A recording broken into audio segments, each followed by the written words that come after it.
Vamos iniciar o estudo da integração e derivação em circuitos elétricos.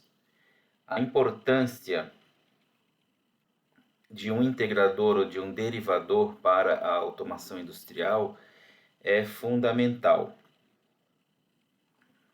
As malhas de controle de processos ou os algoritmos lançam mão do PID, que são operações de proporcionalidade, integralidade e derivação. E essas operações podem ser implementadas analogicamente com amplificadores operacionais. O proporcional nós já estudamos, é o amplificador inversor ou não inversor, como queiram.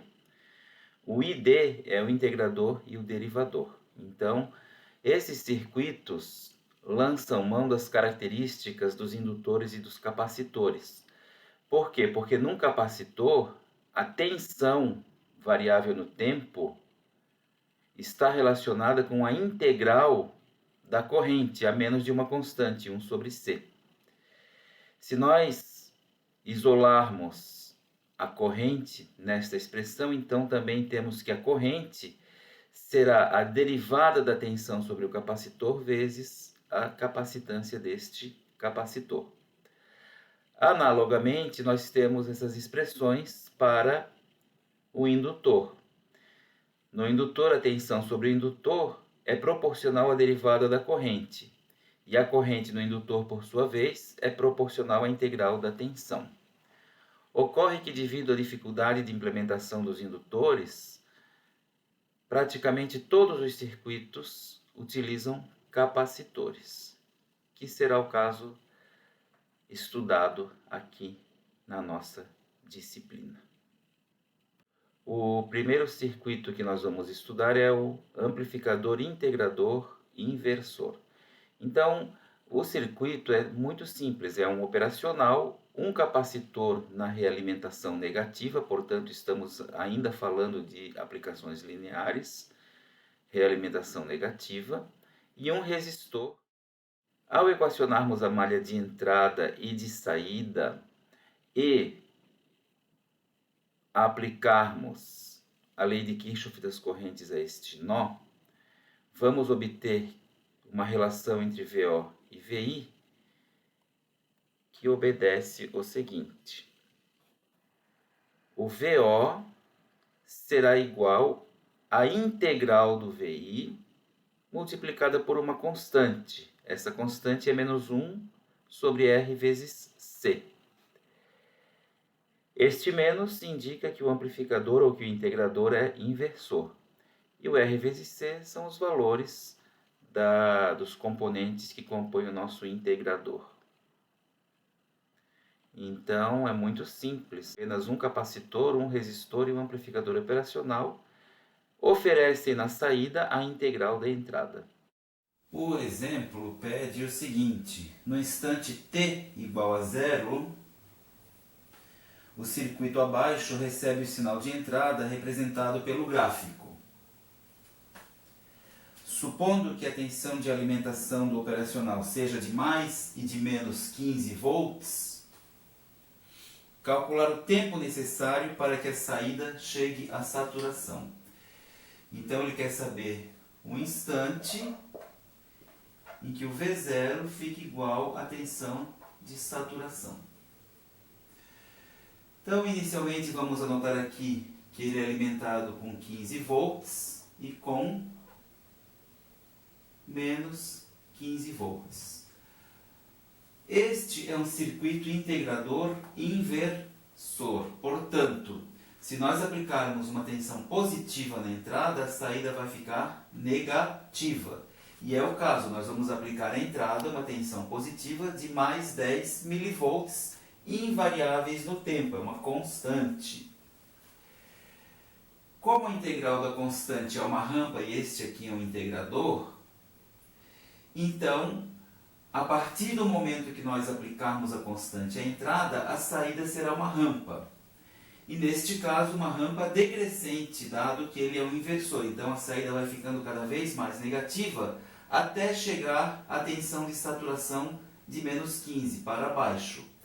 De fato, então, a questão é qual é o instante para que o V0 atinja o valor de menos 15 volts.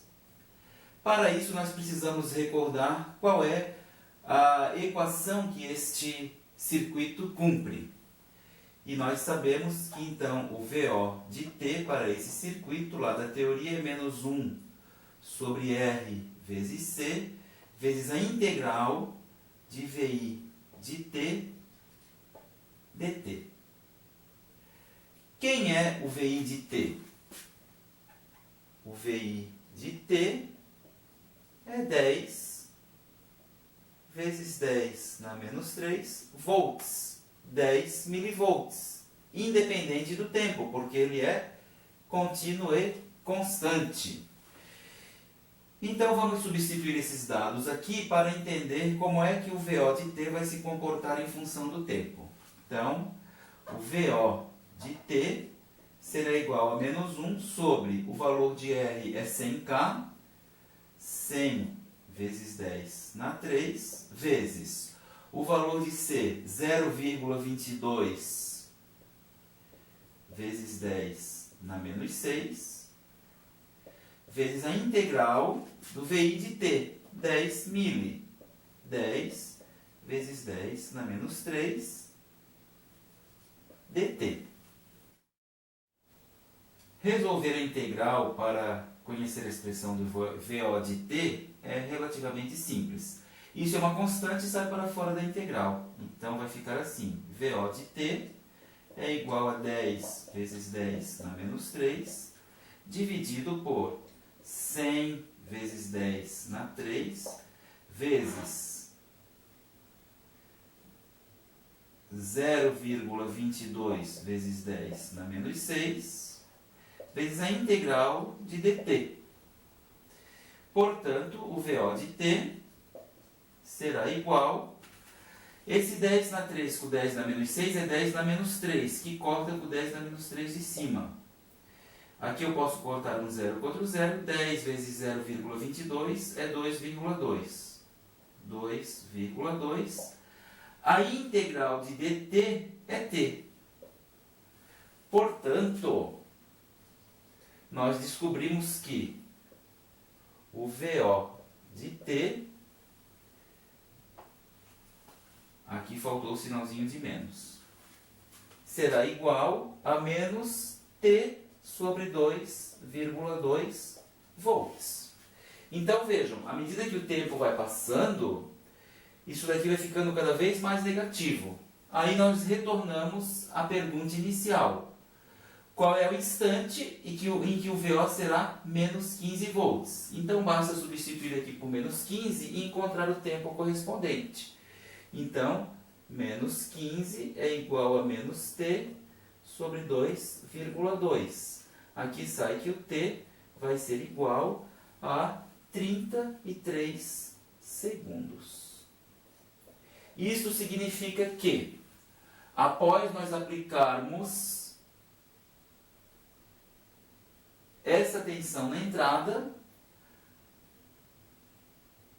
passar-se-ão 33 segundos até que a saída sature em menos 15 volts. Então percebam, o circuitinho fez a integral da entrada. Se nós fôssemos traçar o gráfico da saída, seria assim. Aqui nós temos o instante igual a 0, aqui o instante igual a 33 segundos. E aqui o menos 15 volts. Então, nós teríamos, a partir do momento que nós aplicamos os 10 milivolts à entrada, a saída é uma rampa decrescente que vai saturar em 33 segundos. E a partir daqui, se nós não fizermos mais nada, a tensão permanecerá, a saída permanecerá saturada em menos 15. Então percebam, para uma constante na entrada, a integral da constante é a rampa. A partir daqui não vale mais isto porque o circuito está saturado. Então nós vamos ter uma saída fixa em menos 15 volts. O circuito do integrador apresenta um problema. Se nós lembrarmos que, genericamente, o que relaciona VO com VI num circuito deste é a impedância de realimentação dividido pela impedância de entrada, nós temos aqui que a impedância de realimentação é um XC. E o XC é 1 sobre 2πfc. O ganho de tensão, neste caso, então, seria o AV igual a menos XC sobre R. Porém, o XC que está no numerador tem em seu denominador uma frequência. Se esta frequência cai muito, esse XC tende ao infinito. Se o XC tender ao infinito, o ganho tenderá ao infinito. Isso nos leva à conclusão de que, em baixas frequências, o ganho do integrador será muito alto e vai saturar o amplificador operacional. Para contornar esse problema, conecta-se em paralelo com o capacitor de realimentação um resistor chamado RF. Em baixas frequências, a reatância capacitiva será alta, em paralelo com uma resistência. No paralelo, predomina o valor mais baixo. Então, em baixas frequências, o XC é alto, predomina o RF. Em média e altas frequências, o XC diminui, e aí predomina o XC sobre o RF. Dessa predominância do XC sobre o RF, vai indicar que o circuito, então, está funcionando predominantemente com um capacitor na realimentação e, portanto, comportando-se como um integrador. Então, esse resistor aqui está aqui para que, em baixas frequências, o integrador não sature. Em média e altas frequências, ele praticamente não influencia o desempenho do circuito e o circuito funcionará como um integrador.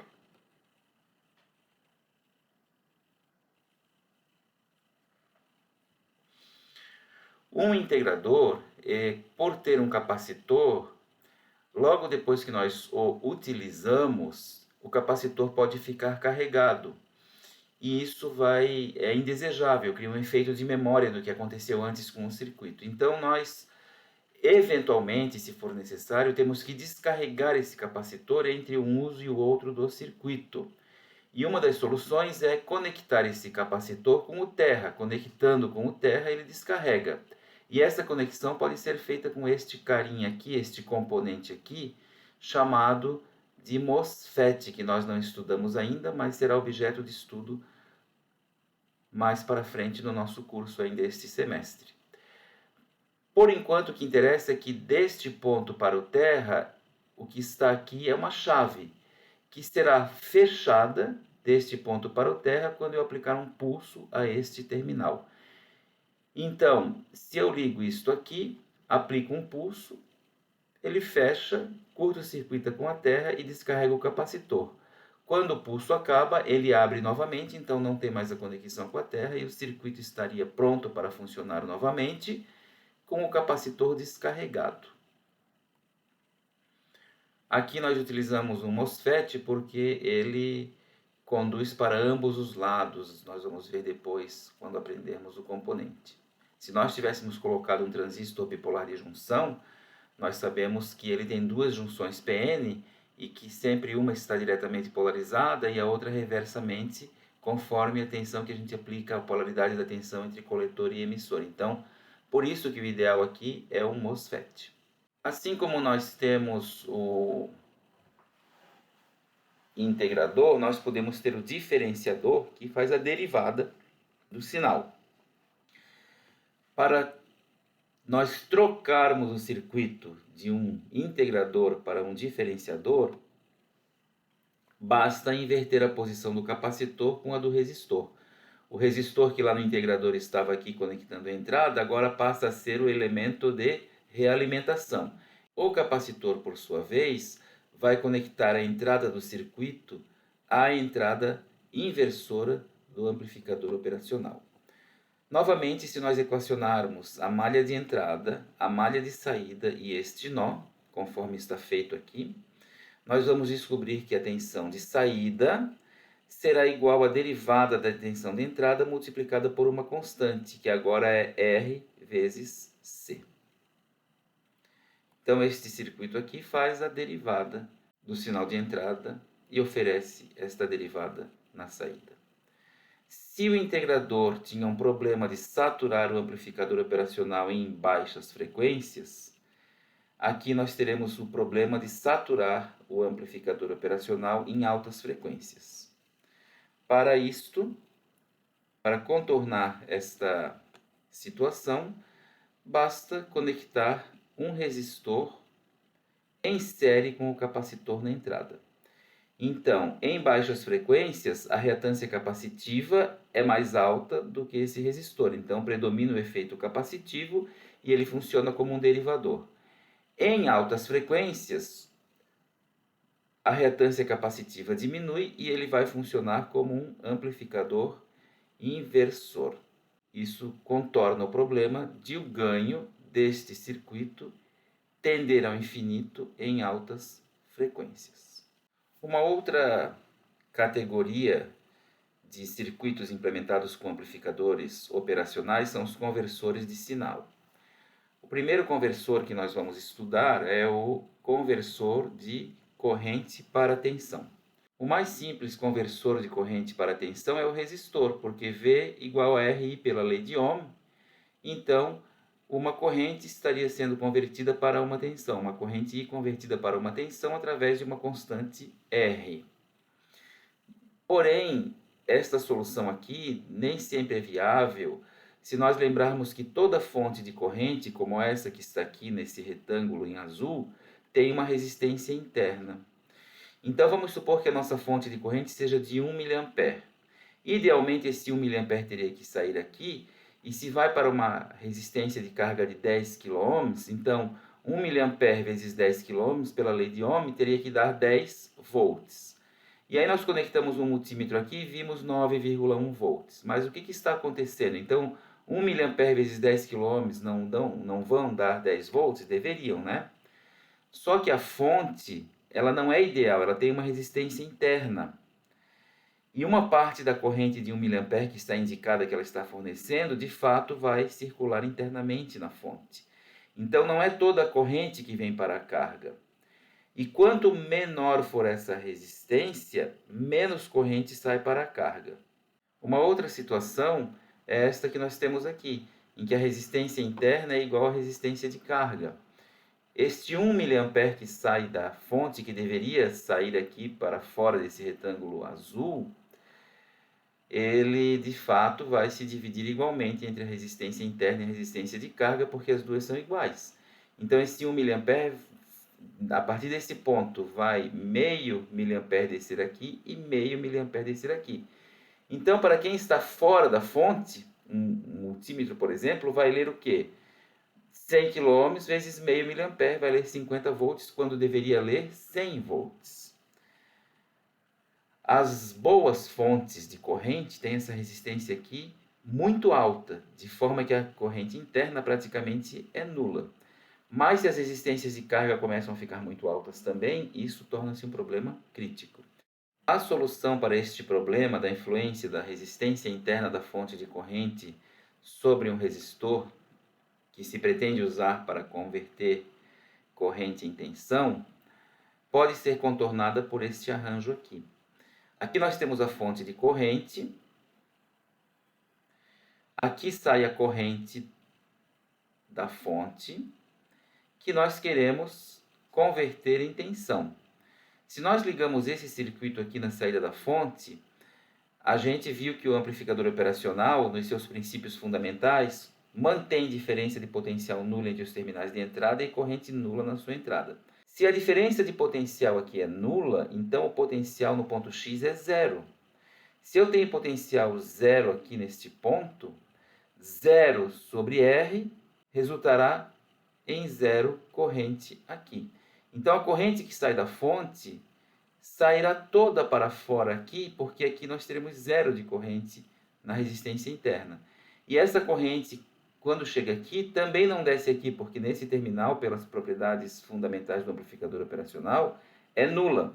Então, toda corrente que sai para cá, da fonte, sai por esse caminho aqui, onde eu estou mostrando com o cursor, comporá a corrente IR e virá para cá. Então, basta que nós equacionemos esta malha em azul aqui para descobrir o seguinte, que a tensão de saída será igual à corrente I vezes uma resistência R. Só que tem um sinal menos porque o nosso conversor é inversor. E assim, então, nós temos um conversor de corrente para tensão dado por um resistor R, imune às influências das resistências internas das fontes de corrente. O exemplo pede o seguinte: um sensor produz um sinal de corrente entre 4 e 20 mA, correspondente aos valores mínimo e máximo da grandeza medida. Projetar um circuito usando amplificadores operacionais ideais para fazer a interface entre este sensor e a entrada analógica de um CLP, que varia entre 0 e 5 volts. Então estamos falando de um protocolo muito comum na automação industrial, que é o protocolo HART, com correntes de 4 a 20 mA. De fato, o problema pede para que a gente projete um circuitinho que em sua entrada tenha uma corrente variando de 4 a 20 mA, e na saída ofereça uma tensão que varie de 0 a 5 volts, proporcionalmente a esses 4 a 20 mA. Que circuito é este? Então, inicialmente, nós poderíamos pensar o seguinte: temos uma corrente e queremos uma tensão. Então, um conversor de corrente para tensão, que poderia ser esse circuitinho que está aqui.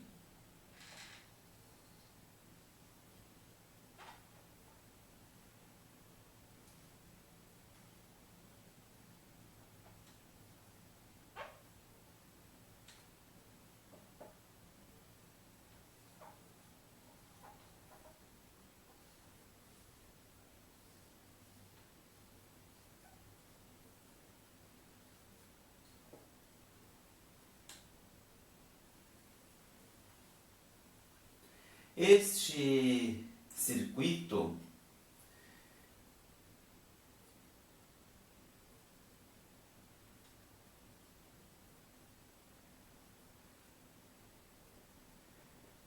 obedece à seguinte equação, como nós vimos na teoria. A tensão VO é igual a menos R vezes a corrente I. Então, nós queremos que esta corrente seja transformada nesta tensão. Vamos fazer uma tabelinha aqui para nos auxiliar. Vamos marcar aqui na primeira coluna o I, na segunda o VO desejado.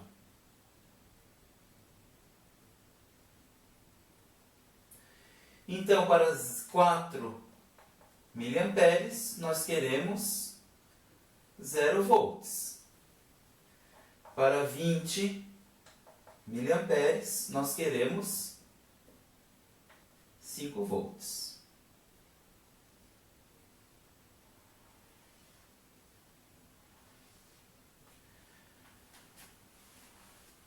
Então, temos que encontrar o resistor que atende a essa condição. A gente sabe que a resistência, pela lei de Ohm, é a variação na tensão pela variação na corrente.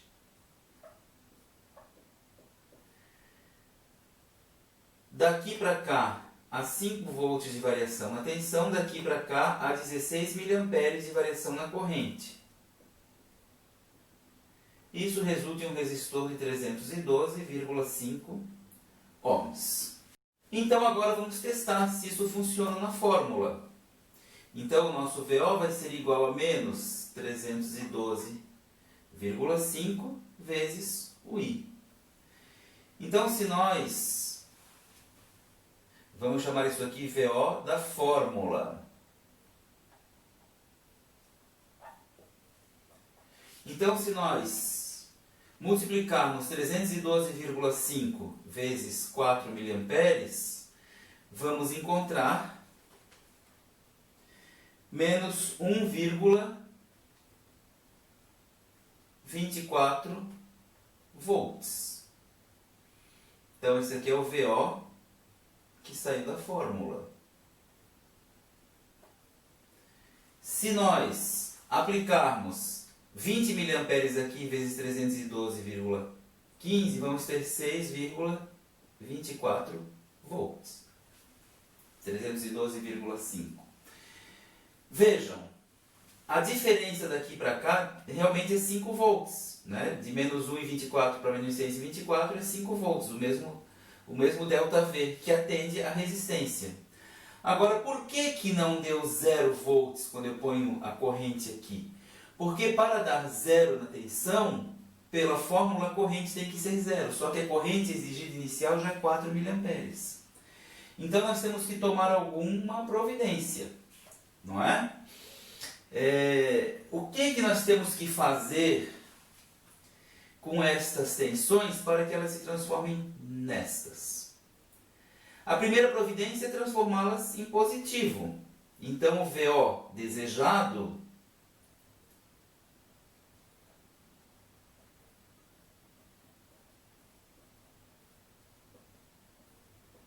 tem que ser igual ao VO da fórmula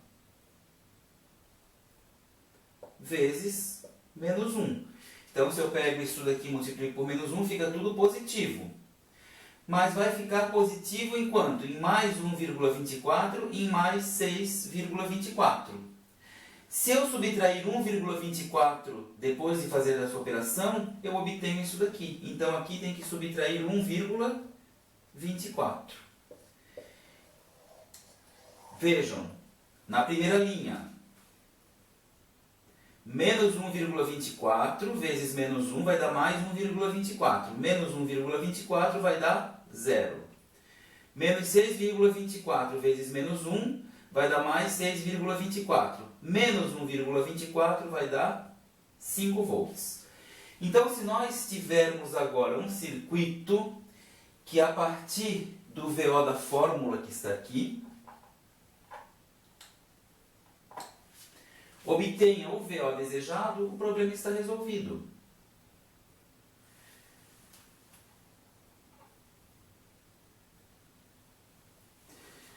O que é que isso aqui nos sugere? Nós podemos reescrever isso daqui assim, ó.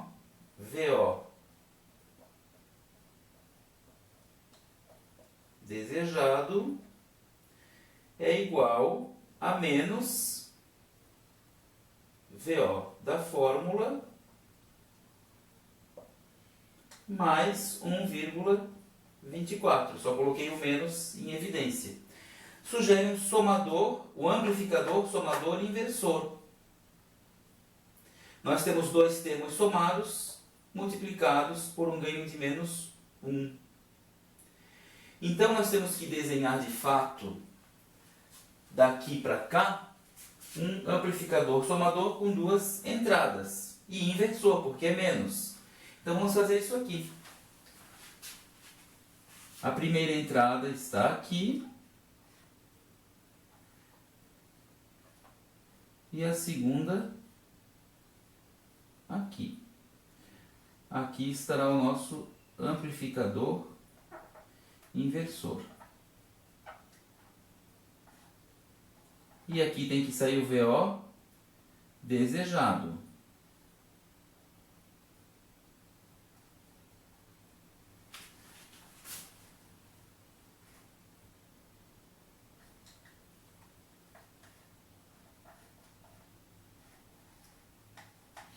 Então vejam só, o VO da fórmula tem que ser multiplicado por menos 1. Então, esta entrada daqui para cá vai ter que ter ganho 1. Se eu escolho 1 kΩ como resistência de realimentação, esta entrada aqui também terá que ser 1 kΩ. Nesta outra entrada aqui, eu tenho que ter mais 1,24 volts, que multiplicado por menos 1 vai dar o VO desejado. Então basta aqui nós fazermos também um ganho 1, este por este, só que é negativo, e ligar aqui uma fonte de 1,24 volts. Então, desta forma está resolvido o problema. Este bloquinho aqui está fazendo o quê? Pega esta entrada aqui, dá ganho 1 a ela, porque RF por R dessa entrada é ganho 1, só que é negativo porque ele é inversor. E esta entrada aqui também tem ganho negativo de 1. Este dividido por este dá 1, e aqui está a fonte de 1,24 volts. Estes resistores aqui, ó, foram escolhidos. O problema não deu. Então, quando o problema não dá, a gente resolve. A gente escolhe, tem um arbítrio para escolher. Então, o que vai estar aqui? Vai estar esse circuito aqui. Vamos testar para ver se ele vai, de fato, funcionar. Então, vamos dizer aqui. Se aqui eu tiver 4 mA, 4 mA vezes menos 312,15, 312,5, que é o valor desse resistor aqui. Então, para 4 mA vezes menos 312,5, nós vamos ter aqui menos 1,24 volts. Menos 1,24 volts. Aqui na saída, nós vamos ter então o VO desejado, que vai ser igual este dividido por este vezes menos 1, vezes essa entrada. Então, menos 1 vezes menos 1,24. Menos 1,24 dessa entrada aqui, que vai dar 0 volts. Agora, então já vimos que o circuito está funcionando para esta linha da tabela. 4 mA na entrada, menos 1,24 volts aqui e 0 volts na saída. Vamos ver para esta linha. Então, esse aqui entram 20 mA. Multiplicado por menos 312,5 vai dar menos 6,24 aqui. E aqui vai ficar assim. VO desejado igual menos 1, que é o ganho dado a essa entrada, vezes menos 6,24. Menos 1 vezes essa entrada aqui, que é 1,24. Então, menos com menos dá mais, 6,24 menos 1,24 vai dar 5 volts. Então, o nosso circuito que vai aqui é composto por dois bloquinhos. Aqui também a gente pode indicar que vai ter um mais VCC e um menos VEE. O problema não pediu para nós determinarmos os valores das fontes. Ele afirmou que os amplificadores operacionais são ideais. Mas como aqui nós temos a tensão mínima 6,24 e aqui a tensão máxima 5 volts, se nós alimentarmos isso aqui com mais e menos 9 e mais e menos 9, eles não vão saturar. Então poderia ser, é uma sugestão.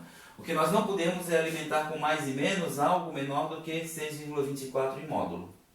Porque senão ele satura aqui, ele não consegue chegar no 6,24. Satura na tensão que nós escolhemos, que era menor do que 6,24. Então aqui nós temos o nosso exemplo resolvido.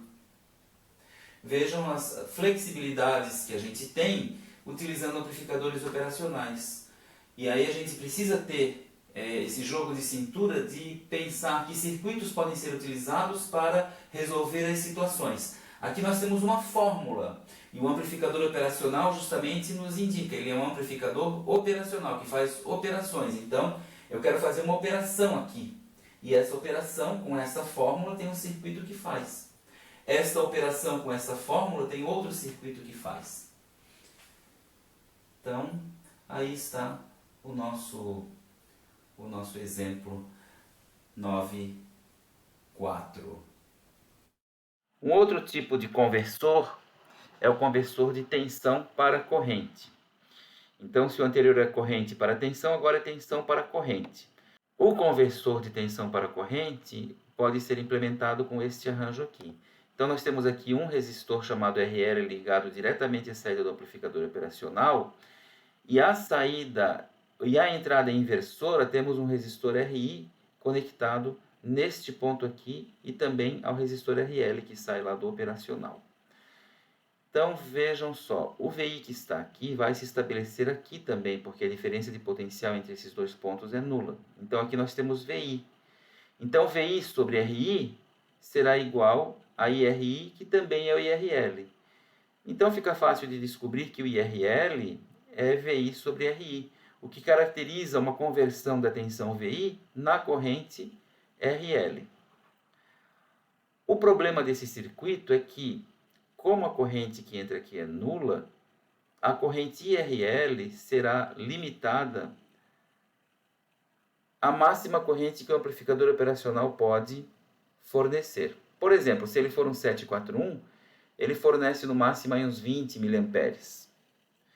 E então, para a gente poder contornar esse problema de limitação na corrente de saída do amplificador operacional, a gente conecta um transistor aqui na saída. Aqui nós temos a corrente IB, aqui a corrente IC, que é o IRL.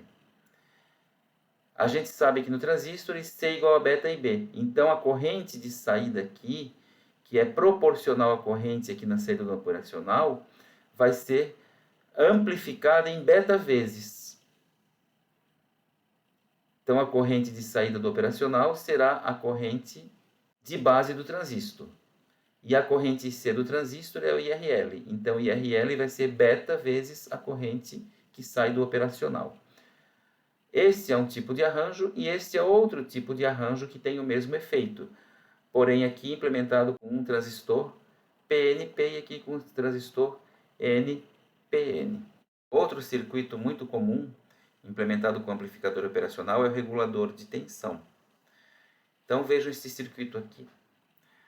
Se nós dimensionarmos corretamente o RZ e o DZ, para que neste ponto aqui eu tenha tensão de Zener, ou seja, para que este Zener aqui trabalhe na região de regulação, então mesmo que a entrada fique variando, a corrente aqui variará, mas o Zener manterá a tensão neste ponto aqui. A tensão VZ vai se estabelecer aqui, porque a diferença de potencial é nula entre esses dois pontos. Então aqui eu tenho VZ. A corrente que sai aqui é nula, então a corrente que desce por R1 também descerá por R2. Então nós temos como esses dois resistores aqui em série, dado que a corrente que desce aqui também. Se eu aplicar um divisor de tensão aqui na saída, a tensão sobre VR2 é a tensão VO dividido por R1 vezes R2 dividido por R1 mais R2. Mais a tensão VR2 é o próprio VZ. Então fica fácil de nós descobrirmos que a tensão VO é VZ vezes este fator aqui. Então, a tensão VO é fixa, porque o VZ é fixo, o R1 é fixo e o R2 é fixo, mesmo que a entrada varie. E aonde que fica a variação da entrada, então? Vejam, se essa tensão aqui aumentar e a tensão VO é fixa, a variação fica entre os terminais de coletor e emissor desse transistor. Isso significa que o amplificador operacional atuará sobre a base do transistor no sentido de ajustar a diferença de tensão entre coletor e emissor para que isto aqui seja mantido fixo.